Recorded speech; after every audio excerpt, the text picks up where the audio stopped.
Big thunder. Big thunder, big thunder, big thunder. Well, hello. Guess what I've got?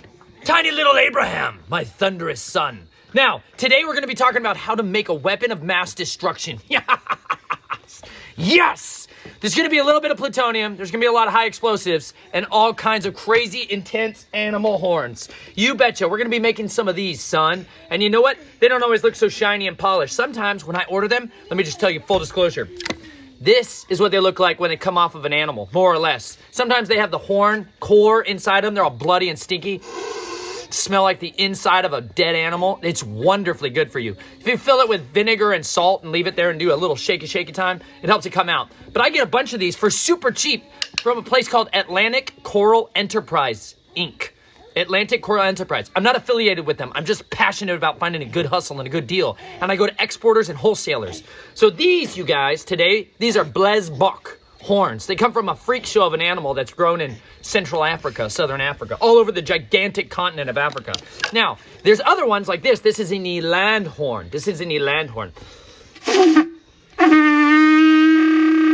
They all have a different, unique, and distinct sound, and they're very, very good for bringing down the walls of absolute Babylonian nightmares that are bounding beyond us. Now, there's different animals, and we're going to show you some of the different options that are out there, like the water buck. Never even seen anything like this freak show creature either. But I ordered these already polished like this. They came all pretty and nice. This one's for Chelsea because she's pretty and nice. These ones are from a terrifying creature. It looks like a hybrid out of the Book of the Nephilim style stuff. Beautiful eland. Hello, lovely. Hello, you beauty. Hi, my love. Look at, I like to make my shofar out of yours. Uh-huh. I do. See the stripes? Look at the coloration. Here, give him a tree. Come here, beauty. Give him a tree. A zebra and a deer and a... Oh. Beautiful. Very soft eyes. Come here, beauty. Come here. Come on in. Africa? Yes. Yeah, very. It's actually Springfield, Did Missouri. we get that baby bottle out of there? Yes. Okay. Did it warm up? Yep. Sweet. Look at the horn, how it has the twist. I think you got some. Oh, gotta go real quick. Knocked all the food over. Get it to give you a snuggle thing. Oh, you nibbed at my We have hand. plenty of food. Oh, yeah, we got lots.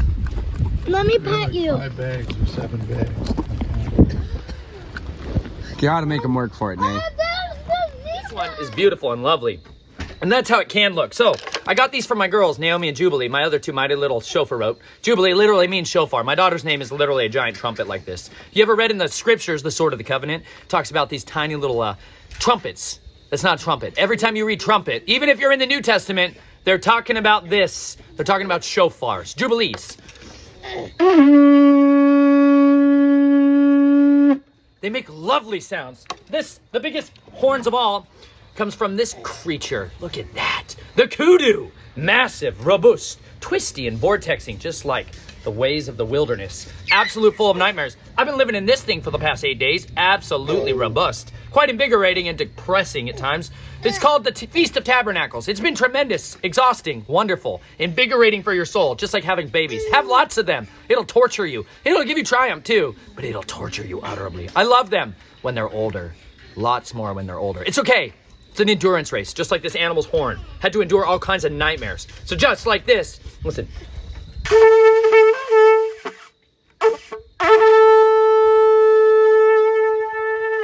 Abraham, chew on some rocks. Have a great time. These are some of my favorite horns. This one's Naomi's. She loves it. But today I'm going to just show you how I take it from this base level horn with a few little tools like my Dremel. And we're also going to make a Shellfar. Yes! Same place that I get these from. They sell giant shells like this for super cheap. So we're going to make a Shellfar. We're going to make some Shofars. I'm going to use the Dremel with a cutting wheel on it like that. Then we've got one of these bad boys. Milwaukee, baby. This tool scares me tremendously, and it can cut your face into pieces. So they normally make guards for it, but the person I'm hanging out with doesn't believe in guards except for the guardians of the word. So I'm going to use this to help sand it down some. And then I've got this other tool. Let me show you this. Hold on. Where'd it go? I've got tiny little sanding belt, flat discs like this to go on the Dremel. Because I honestly have no idea how they do this with tiny tools. I'm sure they have some kind of industrial scale glory in order to turn it into something so lovely. But we're going to make sure that it looks good. moderately so, and it sounds decent, so that way it doesn't stink, and we can use it to bring down the walls of Jericho. All right. So Well, I got to tell you something that's really important here. Every horn is different. Now, when you go to order them, sometimes you can get them from a matching pair, or if you just buy the wholesale like bundle packs, you can get all kinds of them. Now, the ages of these animals determines their thickness. You see this? You can see how much differences there are between these two. Now, Jubilee liked this one because it was tiny and somewhat translucent, and Naomi liked this one because it was thunderous. Now, this one's horn, this was the tip I cut off of it where it's still solid. You want to cut it, you have to kind of guess because you can't see all the way in there to where the light stops and where that bend takes place in this Lesbach horn. But I got this one on its first try. I cut it, and that's about exactly the hole size you want. You don't want it too big. If it's too big, it doesn't like this one. This was a water buffalo horn, and I cut that one, and it's harder to... It's harder to, like, make it right because I cut this one and kind of augured it out a little bit too much with my knife. So when you get to it, you want it to be a pretty small hole. So this one I ended up cutting over and over again, and I ended up with buttons. You betcha. There you go, natural. And so now you've got little tiny weapons to bring with you. There's my other little pieces. So this tool my buddy has, which is like the dream tool of Everness. They're awesome. Way better than this because it was stinking up the place and everyone was getting grumpy at me because it smelled like dead animal horn everywhere. But Chelsea didn't like it one bit. She's laughing about it. Anyways, that's one of my tips on that. Same goes for the Shellfar. The Shellfar is really important not to screw up. So when you cut the tip off of this one, like I'm going to do next, it's really, really critical you not go too deep. If you go too deep and that hole is too big, I've had to fill it with like what's called plumber's putty, which is like a little epoxy binary compound that's inert until you mix it together, and then it gets really, really hard. It's like steel. You can drill it and tap it. But when you cut this off, the other tool that I then take is these round carbide. These are carbide bits for my Dremel. I take that round one in order to smooth out the hole. That makes a big difference. With Shellfars, you got to work with certain tools. With Shofars, you can do different ones because it's a softer material. You can also heat it up with a heat gun and flare the end a little bit. With like eland horns are particularly tiny a lot of times. And so you can heat that end up just a little bit, and you can actually flex that out and swell it up to get a little bit of a better chamber in there. So this is one that came this way. Somebody bought this at a store in Ava, Missouri called Jerusalem. Some kind of store that they sell all kinds of bits like this. But people will spend like $150 or $120 for these all day online. And you can buy the blanks of these for $20 instead and make it yourself. And it's a lot more fun. Because then you've got some chutzpah part of it. You actually have some like skin in the game, if you will. And stink in the game. It's good for you.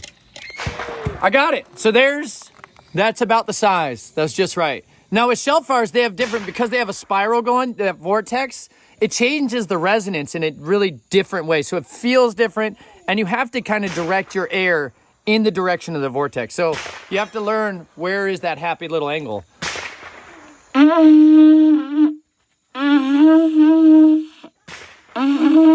Hold on.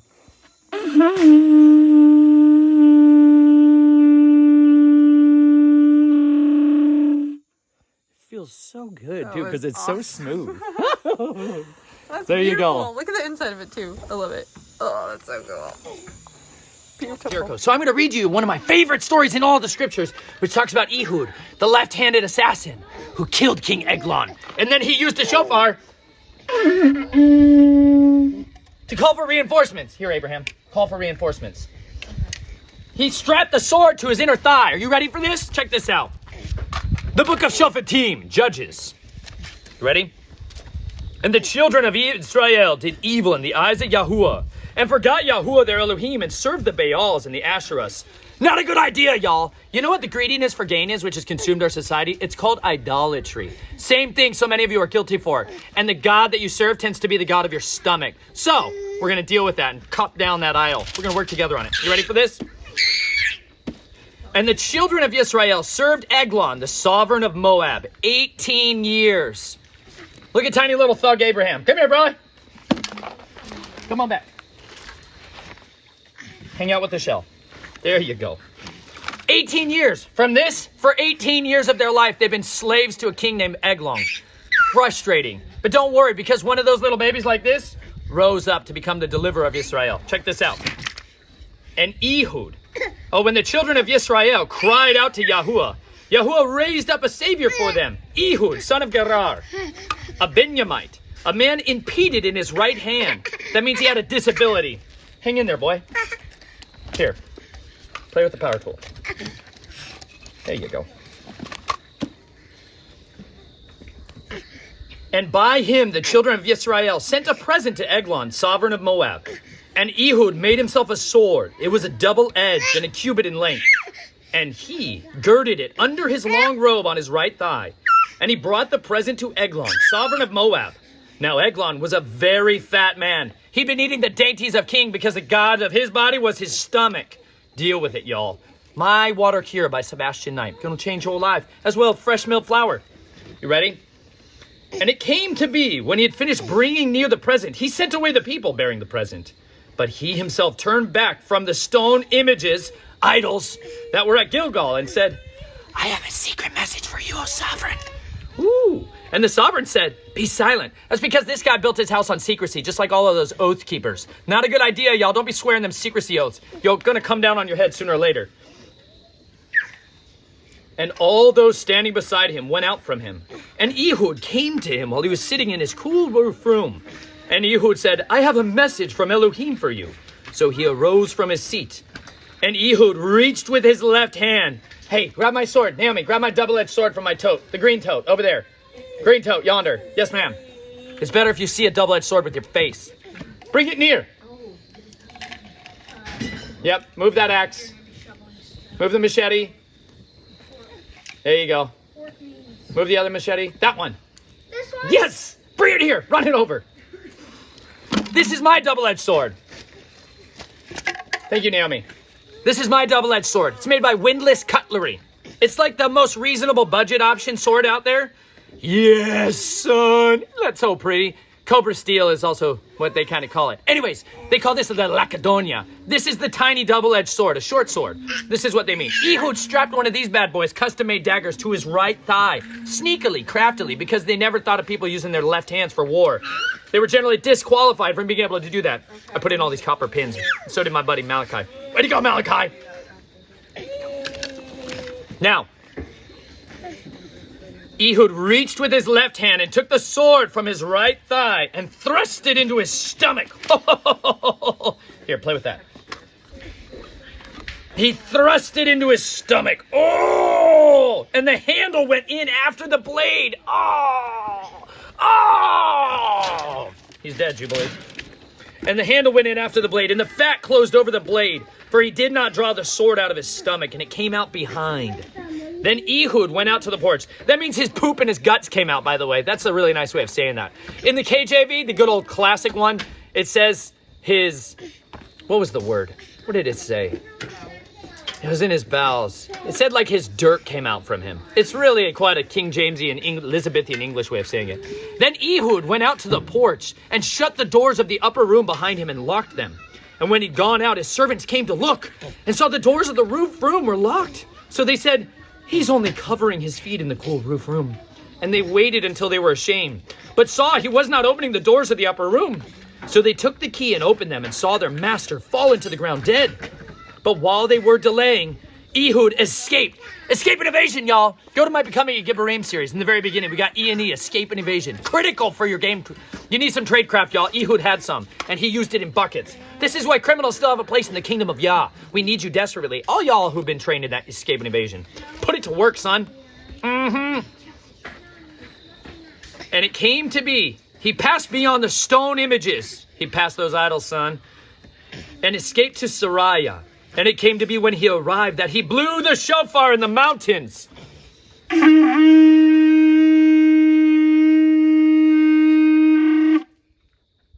Yeah. And he said to them, and he went down with them from the mountains of Ephraim. Let me go back. And he blew the shofar in the mountains of Ephraim. And the children of Israel went down with him from the mountains, with him leading them. And he said to them, follow me! For Yahuwah has given your enemies, the Moabites, into your hand. And they went down after him and took the fords of Yarden, leading to Moab, and did not allow anyone to pass over. And they struck about 10,000 men of Moab at that time, all robust and brave men, Gibborim. And not a man escaped. And on that day, Moab was humbled under the hand of Israel, and the land had rest for 80 years. Now Abram would be 98 years old. Quite salty. They traded 18 years of suffering and silence and bondage for the price of one blade. Where's my sword, my man? The cost was one man making a double-edged dagger, taking the word of Elohim and a shofar, and they conquered their captors once and for all. And after him, oh, this is even better. And after him, another judge rose up. His name was Shamgar, the son of Anath. And he struck 600 men of the Philistines with an ox goad. And he too saved Israel. An ox goad, you guys, is basically a stick. Like this golden rod of glory. Look at that, sweet Moses of the Nile. I've been dreaming about this my whole life. An ox goad was like a 6 to 10 foot long stick with a tiny little nublet of iron on the end of it for prodding your buffalo, your bison, the biblical aleph, for prodding that thing along as you were plowing your fields with it. He killed 600 homies with it. Shalom, homies of the Philistines. No more Philistines, son. He killed them all with it. Isn't that just savage? See, so we're going to learn about weapons of mass destruction can be whatever the tool is in your hand at the time that the word of Elohim comes to you. Hang in there, my son. This is my mighty arrow, Abraham. He's tiny and intimidating right now, but let me tell you, there's going to come a day where he's going to be a lot more robust. Yes. Abraham. Fulfill your destiny. Blow the shofar. Live courageously, y'all. Make shofars. Live vibrantly every single day of your life, because though the days may be evil, you indeed were born for such a time as this. I love you all. We'll talk to you soon. We're all like,